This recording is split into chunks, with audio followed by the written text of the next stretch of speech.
Today's the day that I'm going to have to face the task of getting the furnace down there. So I'll just take it down real quick just to show you what I'm going to do. And if you see my previous videos, you'll know that the furnace went right here. And I've read your comments about putting the furnace up above, and I totally agree. I hated the furnace down here. In the big picture, I don't want it here. I got a cheap furnace. It was a new one actually, but it was sitting in a guy's garage for about 8 years, and he sold it to me. It looks brand new, has a couple dents in it, but hasn't been used. So I got that for real cheap. So I had to make the decision: am I gonna do what I want to do now, or am I gonna do it later? And I decided I'm just going to use the furnace that I have. I'm just going to go ahead and install it, as I know I can do that right now and have a furnace running with all the ducts and everything. So that's the decision I've made, and I completely agree with your comments about putting the heater up here on this floor. And I did some research about wall furnace, and I wanted to put one right here against the wall and have one, cut out a hole and have one duct shooting into the main room there for the bedroom, and then having the other vents for heat just go into the main house area. And I wanted to put it there because that's pretty central to the whole house, right across from the wood stove that's going to go right here. They installed this here when they built the house, just right in the center of the house. So if I run out of wood, I'll just use the furnace. I have these long-term plans that I would love to do, but I can't do them yet. You're witnessing me making these decisions based off of what I have right now available and within my means. I have much different plans in the future. The other issue is insulation on this outer wall. And same thing over on the other wall. There was no apparent insulation, and they didn't do that on purpose. And I was wondering, why in the heck would they do that and not put insulation in? And I discovered that their method of insulation was basically doubling up on the wood. So they had the outer boards on this, and then the inner boards, and that's more of a cabin type of technique where the wood itself is an insulation, and it actually does very well, considering that it doesn't have the insulation that we're normally used to. Last winter I lived through this, and I was surprised how it did. And I wondered why it was warmer than it should have been. It does fairly well for, what they had available back then. The only issue is getting these windows sealed off, because these windows are very drafty. So that's the weakness of this house. So during this winter, I'm just going to have to put up some plastic and staple that around all the windows. That's going to help a lot with the air breathing in and out. So I'm just making some decisions based off of the resources that I have right now and the time that I have right now. That's the overall picture and what I'm thinking about as I'm making these decisions. So they're going to be a little bit different, but when you keep those things in mind, you'll understand a little bit better of why I make the decisions that I do. But I am going to get that furnace down there, and this has been a task that I've been wondering how I'm going to be able to do, because I have to measure out the intake and the outtake and get the pipes all set in there, the gas pipe and the exhaust pipes and the electrical connections and all that stuff. So here's the furnace that I got for $400. It's basically brand new, not used at all. It's just sitting in the guy's garage for a long time.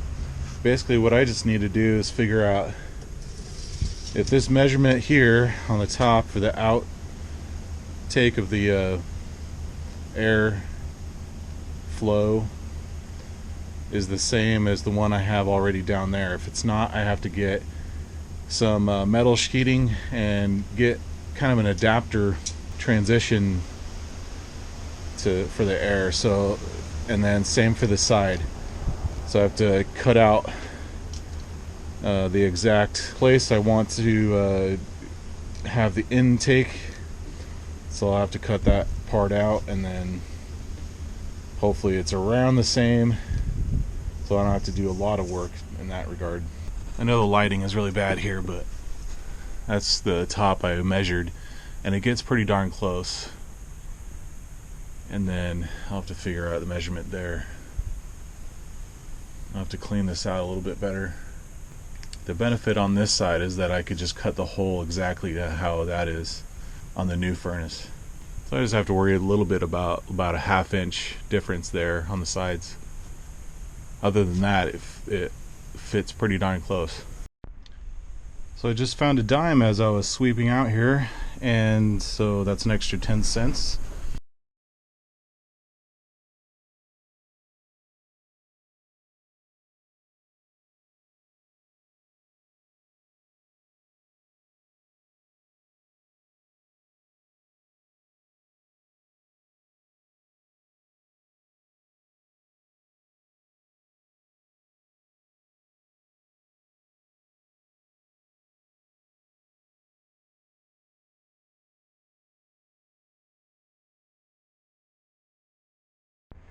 Okay, the major task is done.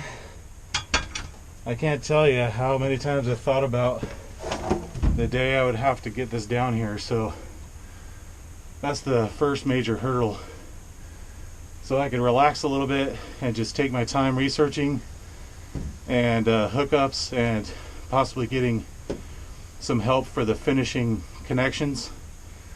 And then yeah, from here on out, I feel like I've somewhat confidence. I just have to get that research done. As far as the moisture and the flooding possibilities, I'm gonna probably get a dehumidifier down here and then keep cleaning up around here, sweeping. As far as floods go, I was able to get that sub pump going. Later I'm gonna improve that, make it deeper, put some drainage probably in there, and then I do have the plug for the sewer right there and right there. So if it comes down to it and the sub pump quits, doesn't work anymore, I could unplug that and it'll at least get, you know, a few inches high, and it'll start draining down there. So that gives me a sure option for taking care of the problem, so it doesn't get all flooded in here like a swimming pool. So those couple things give me some confidence about at least this first initial fix of the furnace, and then the longer term plans will be in the works for the future when I have more money and when I have better knowledge and experience in exactly what I want to do for heating. So the path to freedom is not easy. It takes a lot of hard work, a lot of opposition, a lot of fighting, a lot of grunt work, but it's worth it. So I just want to show this to you because it looks really nice. This is brand new, never used, and it already has everything in there, the instructions, and so now that I have instructions, I don't need a professional. I got all I need right here. I bought this at the beginning of the summer. I knew I wanted to start looking at that point because I knew that deals were going to be in the off season.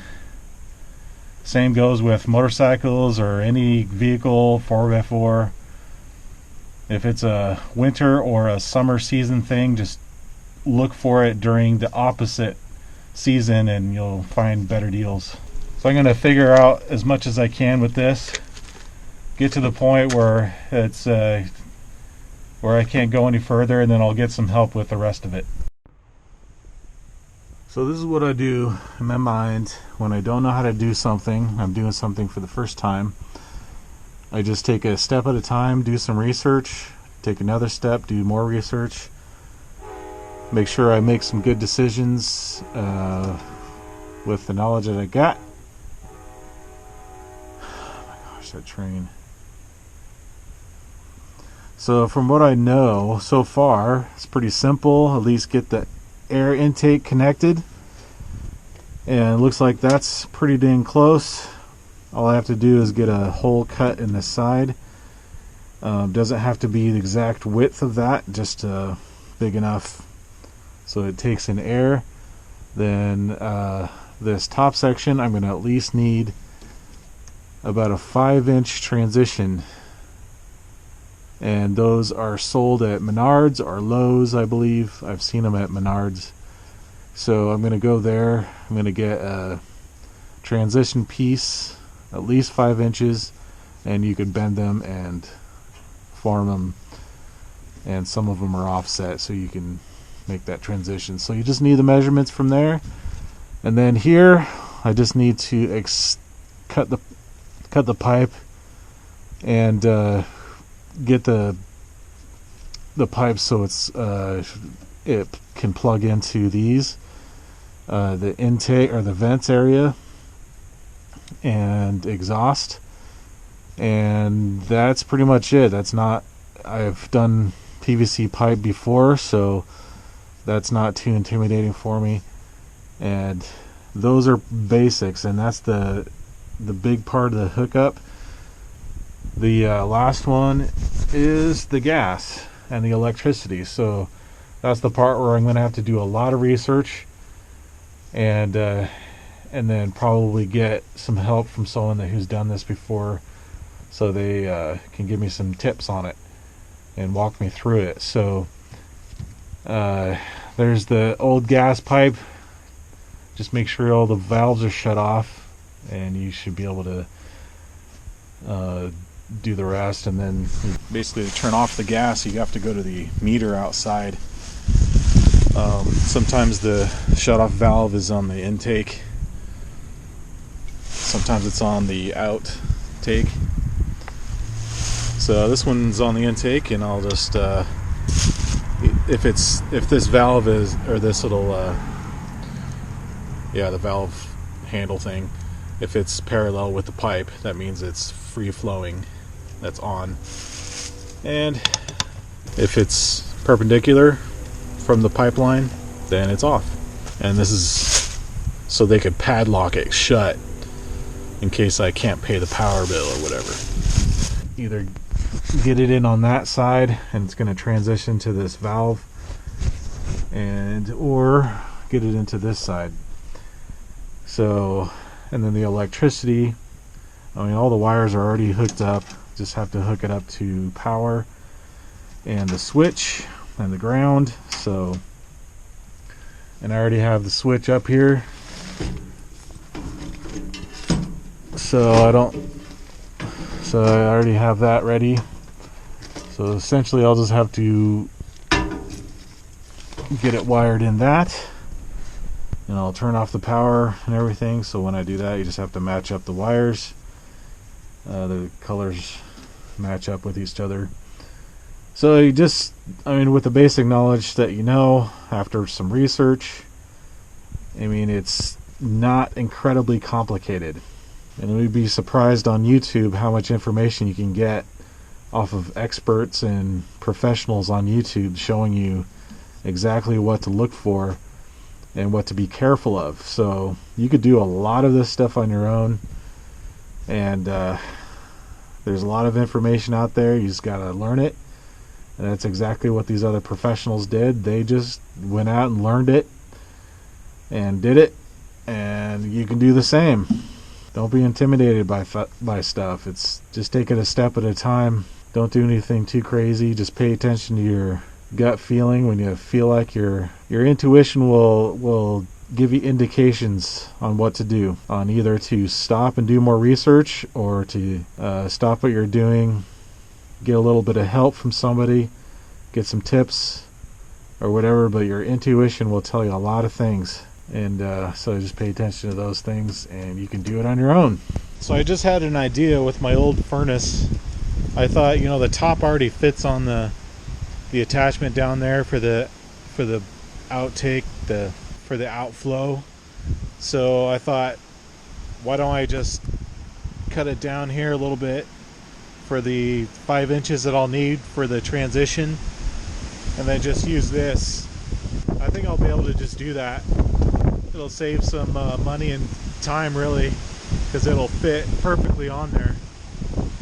I even thought of taking this cage fan off of there, because it still works fine, and I've seen people sell these for 20 to 50 bucks, so that I might even sell that. It'll offset the cost of my other furnace. And so I'm just kind of looking around at different parts I could salvage off of this thing.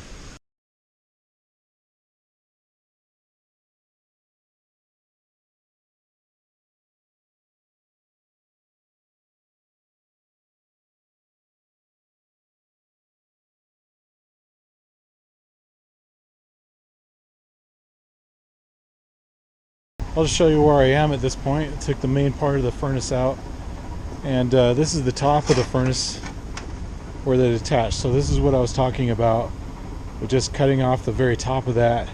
So now I have a good transition here, and I even have a little play room because this is a little wider, and so I know it'll fit the other one, because it was there was a little bit of a gap with the measurement on the new one, and so I know that this will take care of that gap. And I'll have to make something here for the front, or I might just bend these down for the front end part of it. But this gives me a little bit of wiggle room, so I can just measure. So this is perfect. This will work out great. I'll just have to clean it up a little bit, but that'll be my transition there.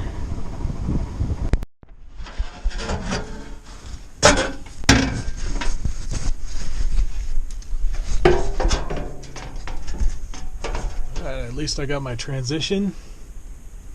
I'll have to get that later. Right now I have to take care of this side first, so I'm going to have to pull this out and adjust, get some measurements so I know how big the hole to cut out of there, and fix some things in there. So that's the first thing I need to do before I get the top transition in there. And then it's just these pipes, and I should be good to go up until the gas and the electrical stuff. So for this hole there, for this intake, I just made a little template here, and so I know it's this big. And then on the side here, I just put it right there and marked the width of it, and it's about right there. And there are little markings right here, probably where on each corner here, that's probably where the maximum place is to go. So basically I'm just going to do basically just the width of this.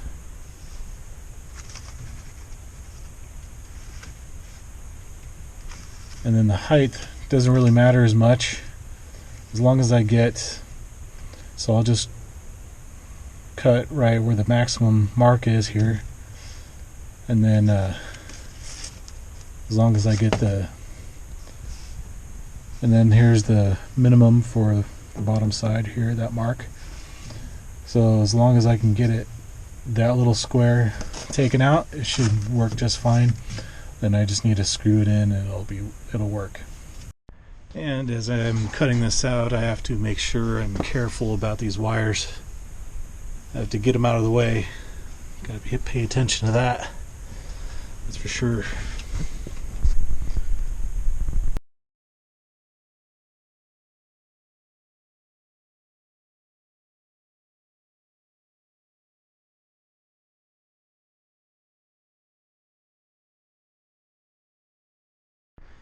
Well, I got the hole cut out, and it looks pretty nice.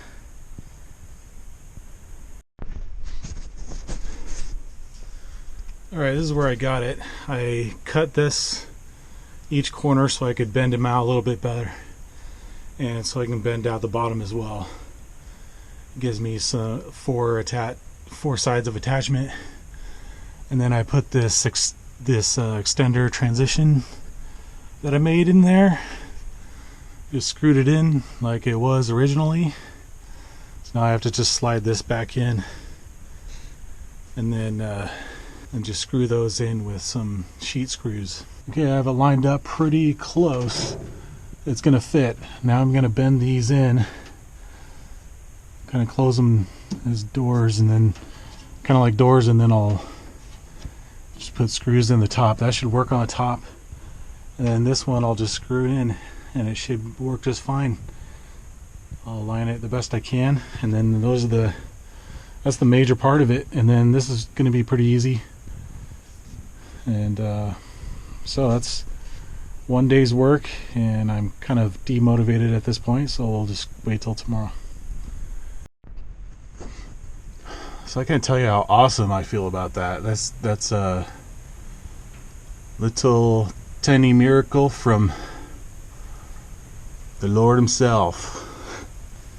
Everything just fits together perfectly on there. I just had to do a little bit of bending and cutting, and then I'll just be closing these doors and screwing everything in, and then I'll seal it up with some tape and hot temperature caulking or whatever it is. Pretty awesome though. Okay, we're almost there. We're on the home stretch of just attaching a lot of the things and sealing it up. All the main stuff is pretty much there. I just need to do the gas part of it, the end, the last part of this. This will just go inside,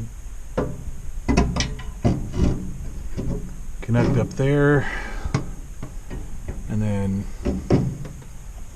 wrap around into that hole. So that's the gas. I need to get some various sizes of this to make sure it fits in there all right, and get some pointers on that. I have somebody I'm going to call. He's a professional furnace installer. Probably come over and help me out with it. The electricity is also almost there. Just need to hook up power in the ground, just button it up. I think that should be there. I got the vents and the intake connected. I just need to glue these things down, but it's all secure there. So I just consult my instructions and also online research and talking to people in person. Also, I got footage when I took down the furnace, so I was able to get an idea of where everything was hooked up, and it has diagrams and everything. It has an instruction manual and has diagrams on the back of the panel to know exactly where things go. And so I did a detailed thing on where the wires went and everything. So I do a lot of research in between cuts, and that's usually what you don't see. But there's a lot of research that I do, because sometimes I run into frustrating parts and I just don't know some certain things, so I do a lot of research. That's probably the main part of the whole job, is research. Alright, so I got some help from retired professionals on this, and basically you just get this sealant stuff for the gas or water pipes, thread sealant. So I put on all of these. I refreshed a lot of the sealant on a lot of those connections. Basically I just copied exactly what was here before, and I had to shorten it up here, so I had to get some extra pipes that were shorter so this was higher for this connection going in. And I sprayed some soapy water on the connections there, and that'll detect any leaks that come out of there. And that's basically just the hazard with gas, is just if there's leaks. So if you shut off the gas, do some good gooping on those seals, on those threads, and then spray some soapy water on there, and any leaks should just bubble out, so you'll know. And you'll smell it too, so if you have any leaks on that, doing that. And you just make sure you don't have any open flames or anything.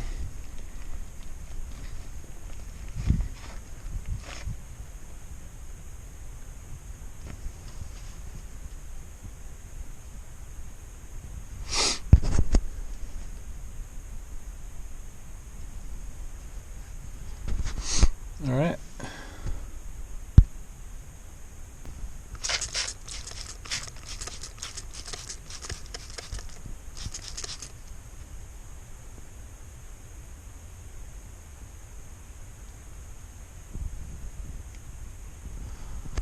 So here's an example right there.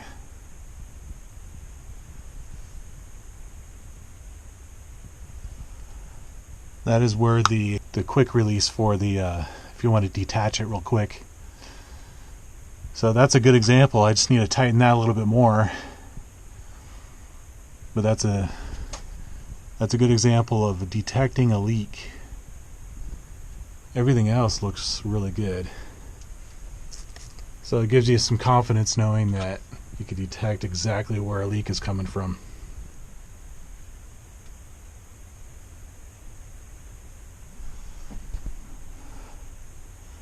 So I did see some tiny bubbles. I cranked this down pretty hard, at least as far as I felt like it was really snug. And I don't see any bubbles anymore.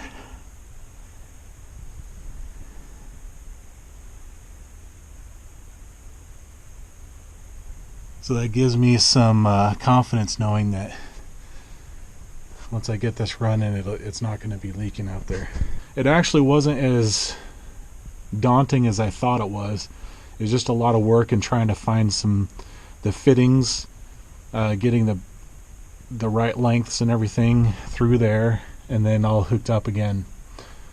So I'm going to tighten that down, and then we'll fire it up, and hopefully fire it up, or we'll just test it and see if anything happens. As far as the control box, I just basically used the same wire. I kept track of which color went into what, and so I just matched it up when I hooked it up again. So that was not a really big deal. Alright, we got this set. I set it for 70, and just to get it on and running. And the control wire here just strings in there, and this configuration with the letters on front on top of it is exactly what the controller has upstairs. So you just match up the red and the white with the R and the W. R for red, W for white. And you should have a chart somewhere if you don't know where to find it. If you don't know what wires to go. Basically it's just the controller. It's not providing any power. It's just controlling what it does. So I have checked and double checked the gas. As long as there's no indications of leaks or smells or anything, it should be alright. So I'm going to just turn this on and see it fire up.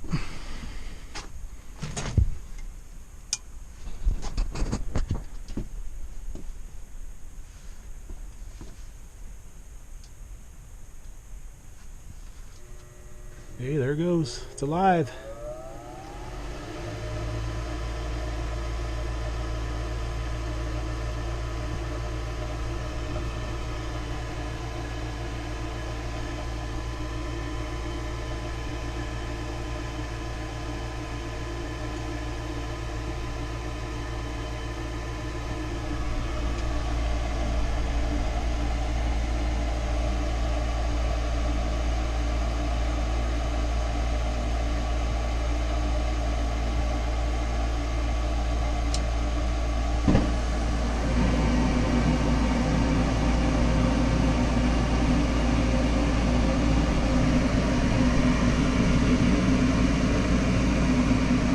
Very nice. Sounds smooth. I'm going to unblock the vent and see if it heats up the rest of the place.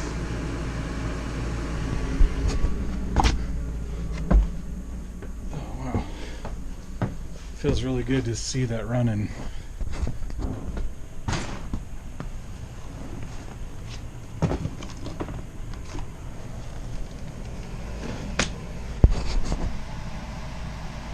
The filter there.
I was thinking of leaving this vent open, or at least part of it, because then it'll heat this place and keep my water from freezing down here.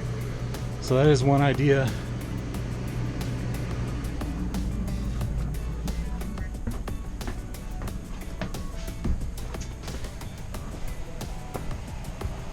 It feels like my house just came alive. Yep, I feel the heat coming out of it. Oh wow, it's a sigh of relief. That was stressful times trying to get that thing figured out. That was weeks.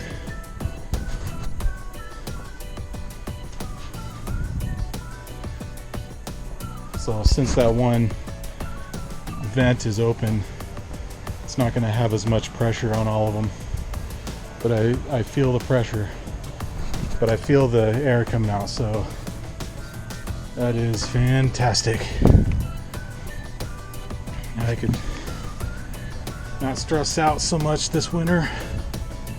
Could have a lot more confidence in that thing not quitting on me.